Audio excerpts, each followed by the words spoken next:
Hey, Ange. Hey Les, what's cooking? All good in this hood. All good in my new In hood. my hood. It's so good. It's so good. Yeah. Today's a good day. I'm going to jump right into our podcast. So I'll Yes. start by saying, welcome to another episode of Black Boomer Besties from Brooklyn. Brooklyn. I feel compelled to say this is the Invisalign edition because I have my teeth in and I feel myself slurring already. I don't want to take them out to speak. So I'm just putting it out there. I don't have this much of a lisp normally. She I does just have a my little one, braces but in. not this much. That's hilarious. So How much longer? Ange, I think maybe I'm only about a month and a half in, so Oh, okay. I don't know about it'll. these In things. other words, it'll be longer than they say it probably. Okay. All right. But I see a difference You're on already. the journey. You're on the journey. I asked them not to close the gap in the front of my teeth, and it looks like the Yeah. gap is closing. People don't You listen. need to. People You don't need listen to to say what something. No. No, It no, looks no, like the gap no. is closing, but I like the You way need it to. looks. I like it. You need. Bzz, You bzz. need. I'm just saying. I That's need a to part say of your something, heritage. right? I need to say something, That's a part right? of your heritage. You need to say something. You need to say something. That is, it's very much a part of your African ancestry. So you need to say something. All I right, had, I'll look again and reevaluate that. yeah. Okay. All right. Listen, this is going to be a doozy. I know, and it is so right It's gonna be up a my doozy. alley that people are going to think I'm Totally. weird. But by the end of this episode, Now they're going to think you're weird. By the end of this episode, they're going to get me. They're going to feel me. Right. So For sure. I had And occasion to Go ahead, listen I'm to a sorry. podcast that it's like, we got to talk about this, Ange. We got to talk about this, Ange. What were you going to say? Because I may not stop talking once I start. Nothing new as well. I was going to say that I listened to some of it, but as soon as you sent me the email and I read the summary, I'm like, this is so Leslie's thing. Mm-hmm. And so it's I'm looking forward to this because number one, it's so freaking important.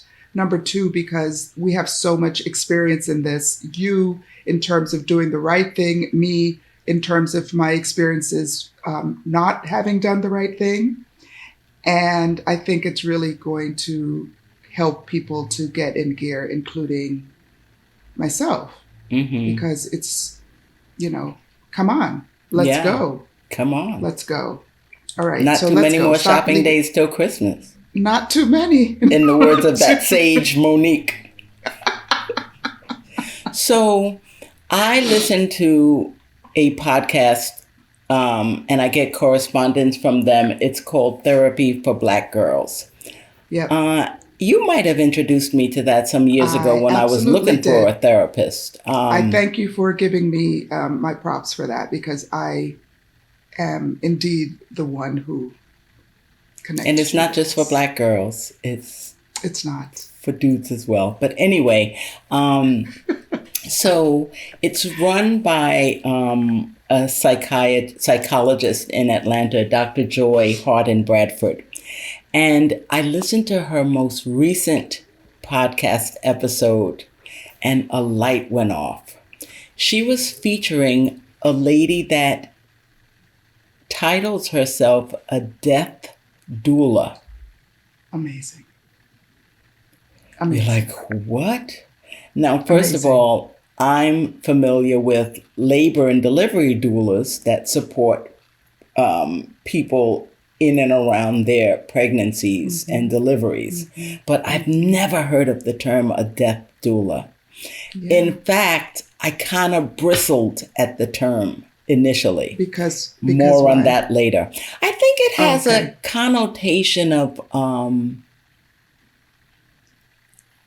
morbidity for sure. Yeah. mortality for certain, death. Okay. And I, like so many people, when I hear the word death, it just sets up a whole constellation of ideas. Okay. So let me just, I uh-huh. thought you would bristle at it because you have experience with doulas, and we generally understand doulas to be people who support new life, and so Mm-hmm. you bristled at the idea of Of it how be could it at be a end of death doula? life. What the heck? Yeah, Mm-hmm. it wasn't, but it wasn't that. It It was wasn't because that. I think okay. in my humanness and Mm-hmm. as a normal person, Mm-hmm. I also feel some kind of way when I think about death and end of Okay. life. So, in that Right. regard, but I just want to talk a little bit about my experiences with death personally. I have mentioned probably many times that I grew up in a house with 5 generations um, in one home. So, I was fortunate and blessed to grow up with great grandparents. Well into my mid 20s, I Mm-hmm. believe my grandmother, my great grandmother, died. I'll use the word, I started to say pass away. Died. I was 26 at the time.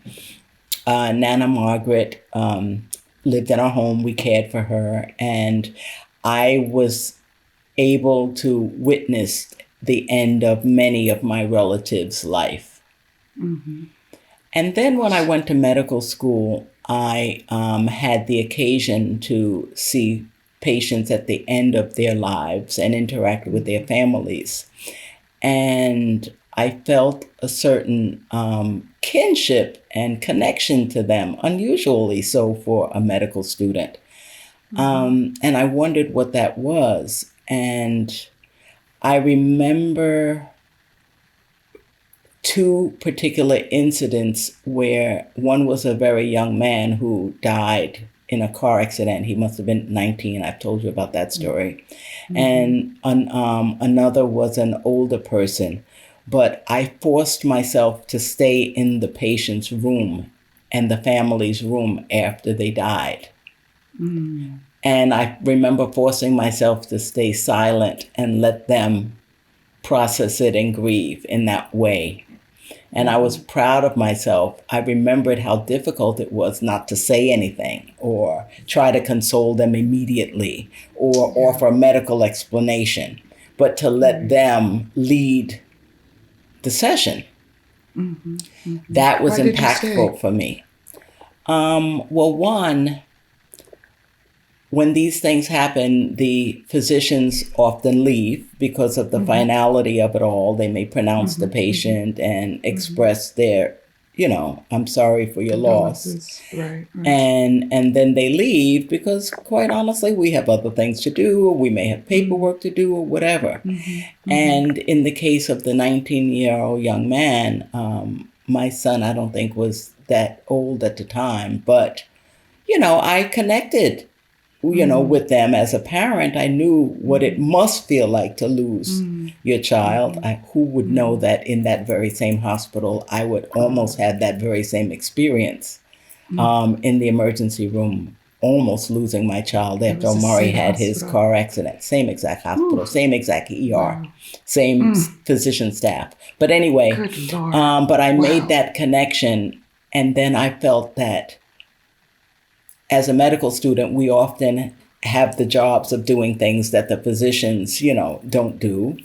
Right. Right. And I didn't want to leave the parents in the room by themselves. Mm.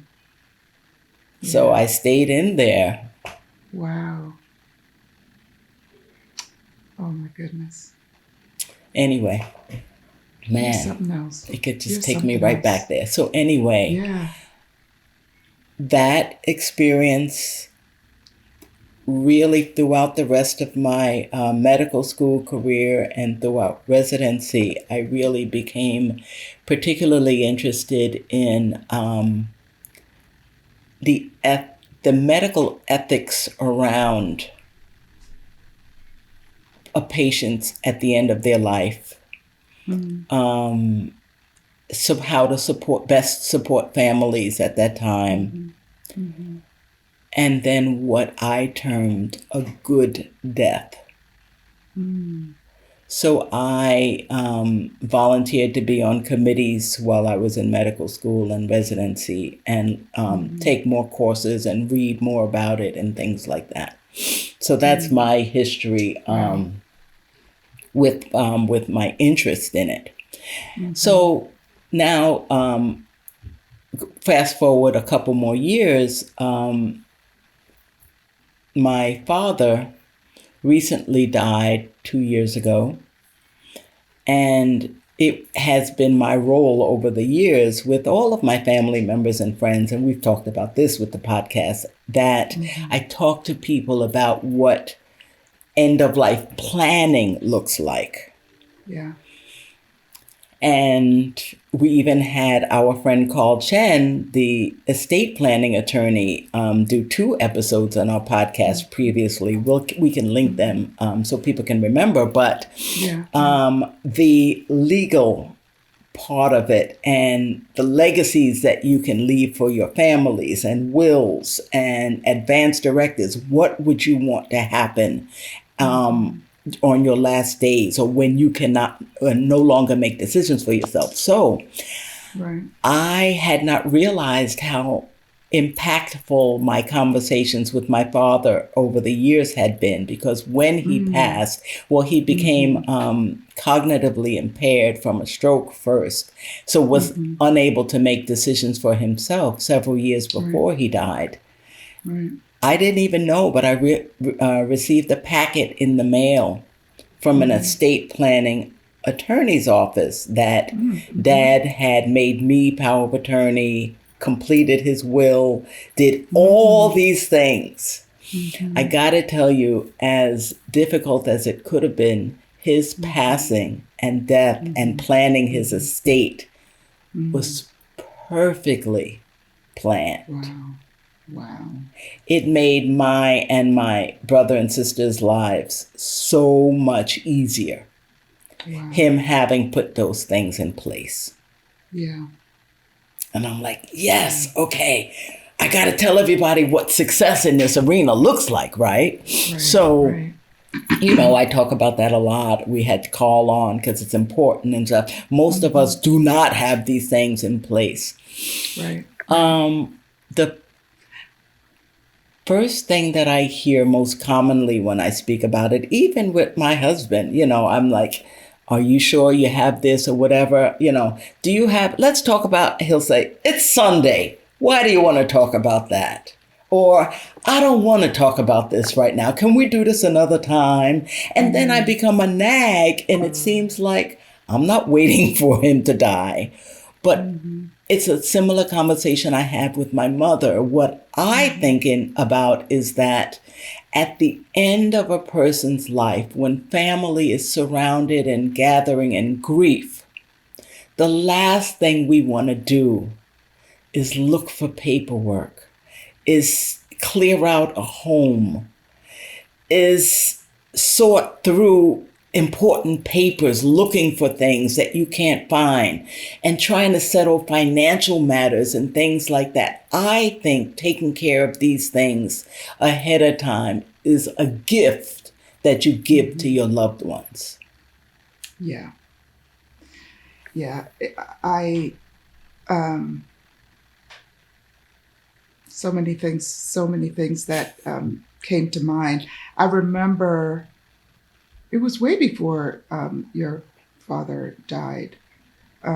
Way before.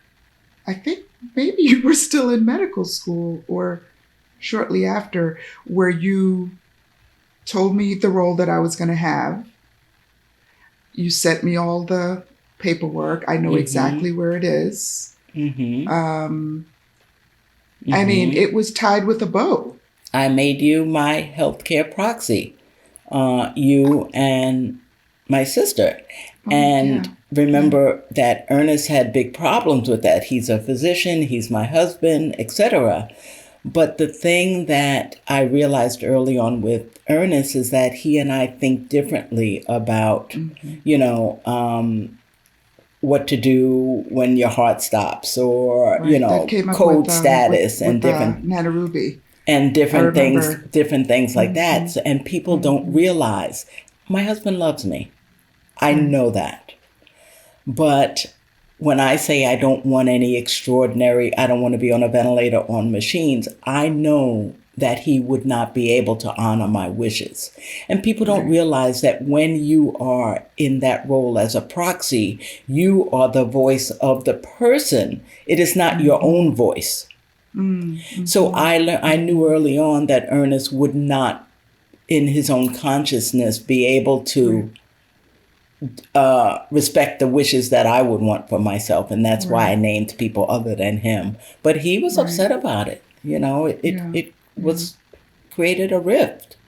Hmm. Whereas he would want to be on a ventilator, or let's say, or artificial support until he Hmm. crumbled in the hospital bed, until he touched him and he was desiccated, and I'm he thinking would be about Marvel ashes. when, He would be ashes to ashes before, while the machine is still beeping. And I did tell him that if that's what you want, my dear, I could do that for you. You right. know. Right. So Yeah. So, oh my gosh. I listened to the podcast as well, and so many things right, we didn't came even up for get me. into that I content as mean, yet. well, it's kind of like one of the reasons why I'm like, Les, we have to do a recording on this because I know that you had some particular experiences, and mine were quite different. I don't have all of these things done. Um, I saw the experience.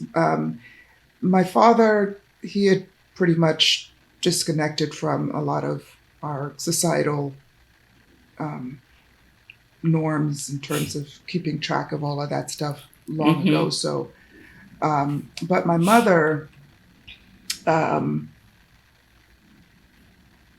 I, I think it was just because of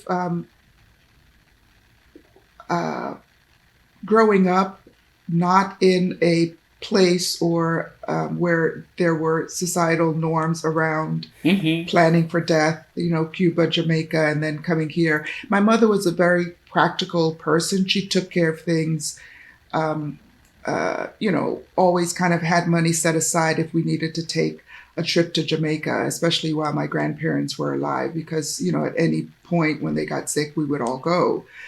So she was very practical in terms of those things. But I Mm-hmm. think there were just some things that she just didn't know.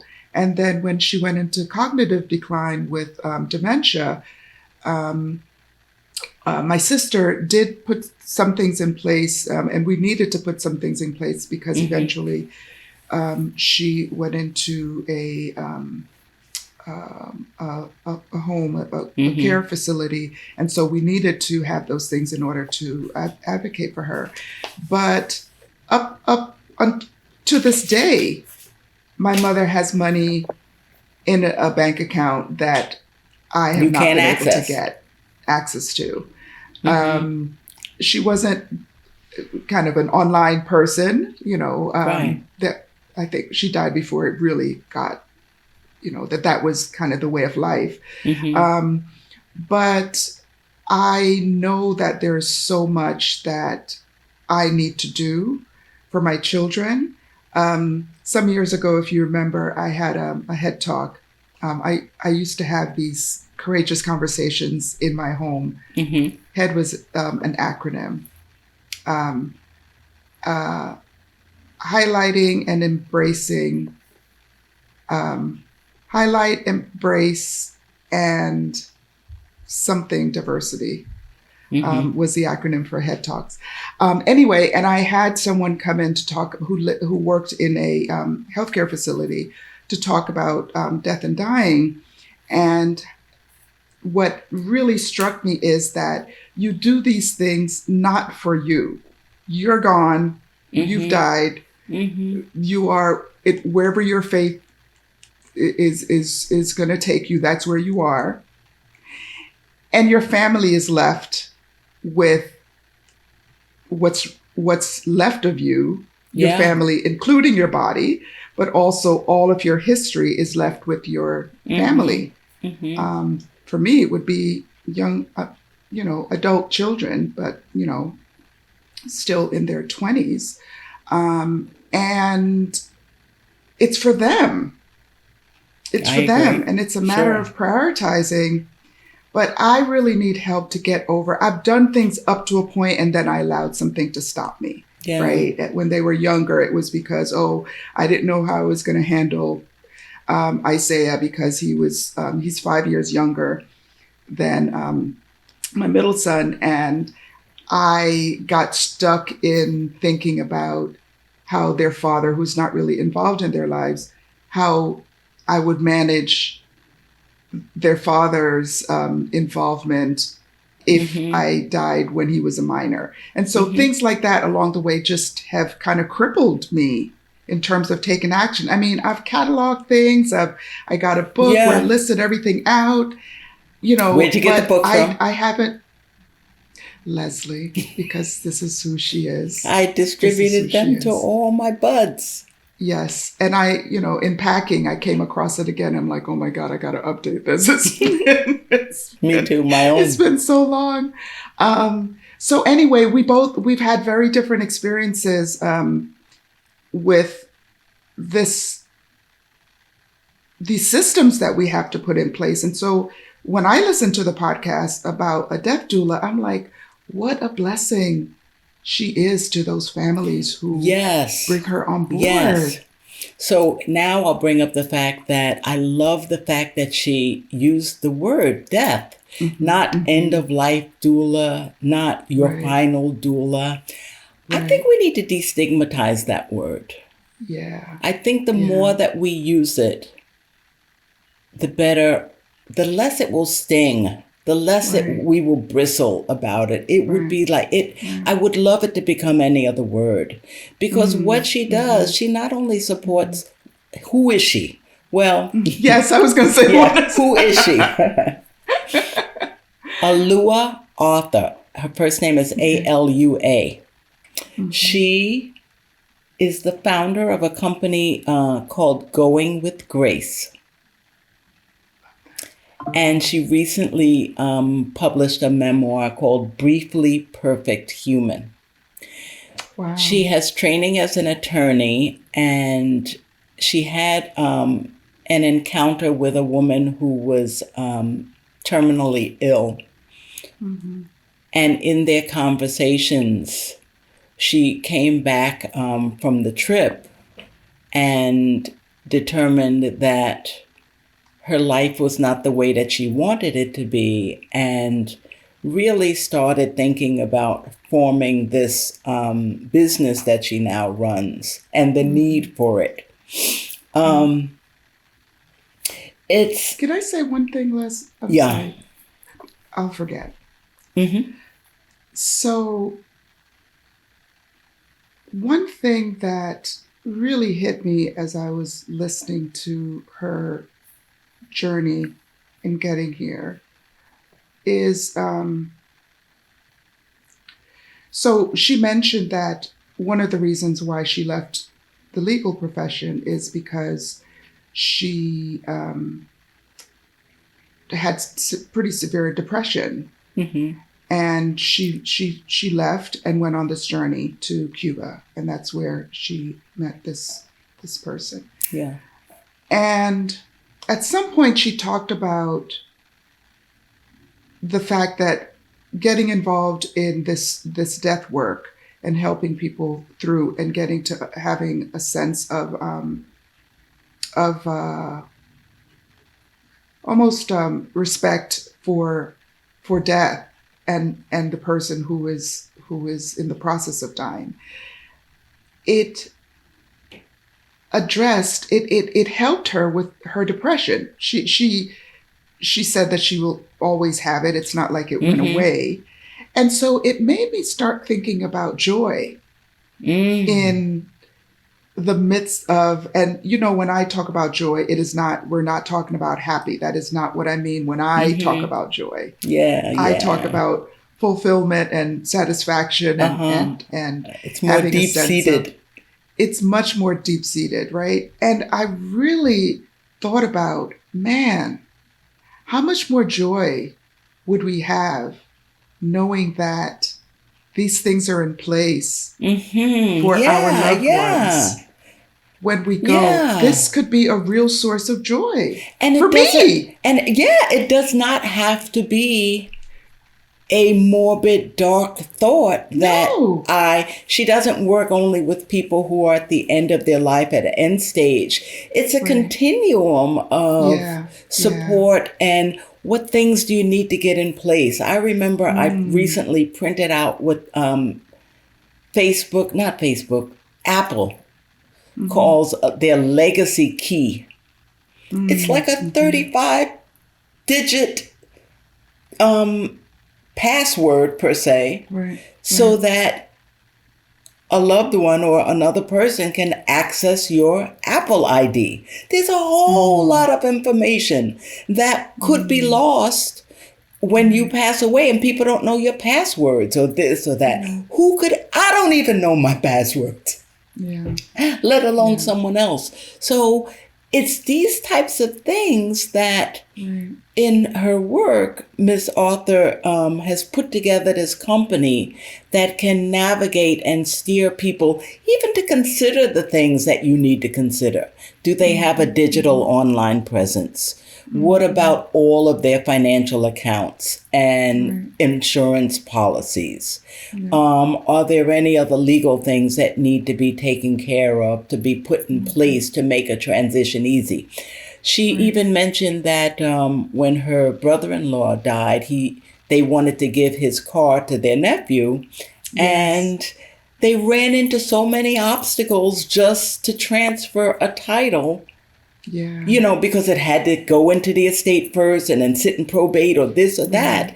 And I was Right. Right. remembering how easy it was for me to give my father's car away, although Mm-hmm. I remembered that I donated his car to Cars for Kids or something like that before he Mm-hmm. passed. So that's why I Mm-hmm. bypassed the step of Right. including it in his estate. But Mm-hmm. there are Mm-hmm. so many things that you don't even need to think about because someone else has Right. done that. Yeah. Oh my So it's gosh. it's not, I don't look at it as death planning per se, but it's life planning and Mm-hmm. helping with decision making for Mm-hmm. things that Mm-hmm. we don't need to think about Right. because you'll miss something. But there's so many different steps. Like I said to Mm-hmm. my mom, I've asked her at least in the last 10 years, can you start paring down your clothing, your artwork, your tchotchkes, your things. Start, letting people know, giving away pictures now. And, Mm-hmm. because when she passes, if she passes before me, I will not go through pockets looking for things of value and drawers. There's 50 years of being in our family home of four floors. Say that 5 times with a line is in your mouth. With 4 floors. And my siblings and I, we could never go through everything. It's really going to be Mm-hmm. bundled up and discarded or Mm-hmm. given away in mass. Mm-hmm. We have Mm-hmm. no idea what could be lost, Right. you know? Right. Mm-hmm. And the Mm-hmm. time to think about it is when you have the energy and you're free from illness. Time for us to think about me is now, you is now, Right. except, Yeah. Yeah. but Yeah. someone like Alua Arthur with her company could be very instrumental in supporting Mm-hmm. decision making and families. Right. And she says she works with often whole people, the whole Mm-hmm. family Whole members, family. Yeah. Yeah. or individuals that want to give Mm-hmm. this what I call the ultimate gift to their loved ones. Yeah. Yeah. So Yeah, interesting. she described having a group of maybe 16 people in a family, all filling out the paperwork and all. I mean, how about that for a family vacation? That would Mm, be mm. You know what I mean? I could envision Could you imagine my what the children flyer like, looks like? oh, Our I know. keynote speaker for our family reunion, Death Doula. People will say like, what the hell? Leslie done gone mad. What kind of fly? Did you see what? I don't think I'm going. Maybe, maybe a lot of what gets in the way for people too. I'm wondering if this is the case for me. No, this is not my issue, but it gets them to realize that there is finality. And so the things that they're ignoring, like how they're eating and whether they're exercising, it forces them to actually take stock of that. Start thinking about I'm wondering mortality. whether that, yeah, But yeah, but nobody leaves this earth without dying. We ain't yeah, gonna get away. We're not I gonna know. escape it. So Mm-mm. how about we go on our own terms rather Right. than the state's terms or your family's terms who may not Yeah. either know or be in agreement with your final wishes. Right. I've Right. had a lot of family loss recently. I Mm-hmm. lost a young cousin, Mm-hmm. 28 or 9 years old, a couple weeks Wow. ago. And he had a protracted illness. But Mm-hmm. toward the last month or so of his life, Mm-hmm. he didn't want any visitors. He seemed like he was depressed. Mm-hmm. And his grandmother, my aunt, wanted to continue treatment and all. And I did remind her Mm-hmm. that we have to honor what it is that he wants for himself, not Yeah. what Yeah. we would want, because we would want to hold them Mm-hmm. close and keep them forever. Right. Um, Right. yeah, I had that conversation with her, a painful one, you Mm-hmm. know. Mm-hmm. Mm-hmm. And then more Yeah. recently, about a week and a half ago, I lost a dear cousin who was a physician, another physician in the family, and Mm-hmm. she was a Jehovah's Witness. Mm-hmm. Her sisters respected the fact that she did not want any funeral or any kind of Mm-hmm. public service with her passing, Mm-hmm. and that we Mm-hmm. may do some type of life celebration at a later Right. time for her, for Right. Right. Pinky. Mm-hmm. Her sister did say that she was somewhat of a hoarder and collected a lot of Mm-hmm. stuff. There were Mm-hmm. patient charts and patients calling, trying to make appointments still. Oh my gosh. Oof. That her sisters, not physicians, had to deal with and close up the office and things like Mm-hmm. that. And Mm-hmm. I haven't checked Mm-hmm. in a while, but I can only imagine in your grieving having to take care of a checklist of tasks, Right. Right. you know? Right. Yeah. Yeah. So, okay, Les. Oof. Gotta do it. I know. I Yeah. know. And this is not to I be a know. depressing conversation. It's not a It doesn't depressing have to thing. be. It's It just, gets depressing when, if I'm end stage and on my deathbed, that's when the yeah. depression, might start. But if I'm talking to you now, hey, we can talk about it over a martini. But for me, it's not a depressing thing. To me, this personally, this is not depressing. This is not a depressing topic.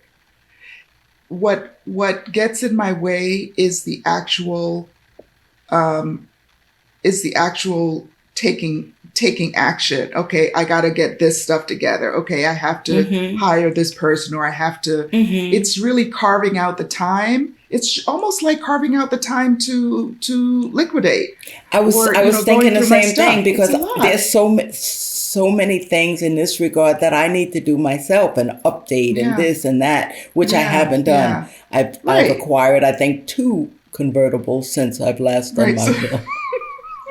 Two convertibles and a house. It's like, that wait a are not going minute. to turn to dust. I'm going to take a little piece of a pen and just like jot it down.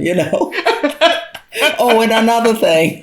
Oh, and another So, thing. so Les, before we go, you had mentioned, I can't remember what the context was, but how talking to people and letting them know what your wishes are, that Yeah. is And also something that we I'm could that do. guy. I So know, you are that even guy. if Yes. you don't put things in writing, which is the ideal way and notarized and Right. part of your Right. estate plan. But And the legal way, if right? you, and right. But even Yeah. if you talk to your family members and let them know what it is that you want, she's always said that she doesn't want to be buried. She'd want to be Mm-hmm. cremated. Even if Mm-hmm. that's not in your written down, Yeah. your family members at least can know that Yeah. in the absence of paperwork, what if they can't find your paperwork? Right. They Right. know that, listen, if they put your behind in the ground, it ain't what you want. They can do that Right. if they want. Yeah. Sleepless Yeah. nights and Yeah. being haunted. But Haunted. Right. I can't The sleep. dumping I comes. can't The sleep. dumping gate comes. That's Leslie knocking on the casket that she never wanted to be in. What is that knocking? Oh Do that my at your God. peril. So yeah, by talking about it, the other thing that talking about it, it's like it numbs Neutralizes. Right. it neutralizes Yeah. things. It kind of Yeah. numbs the sting a little bit. Oh, she's Yes. always Yes. Yes. talking Yes. about that. Let's Right. normalize these types Right. of things because it is normal to Yeah. leave this for earth and death. We Right. got to know Right. that. We Right. got to Right. know that. Yeah. Yeah. Yeah. Even Yeah. For Moses sure. didn't live forever. How long did He didn't. like these folks? Yeah. He You didn't ain't even living. get to the promised land. He He was like no, he right just said it's there. up And there. then You guys keep going, go on without me. You know. oh my So gosh. Yeah. Okay. Yes, ma'am. Yes, ma'am.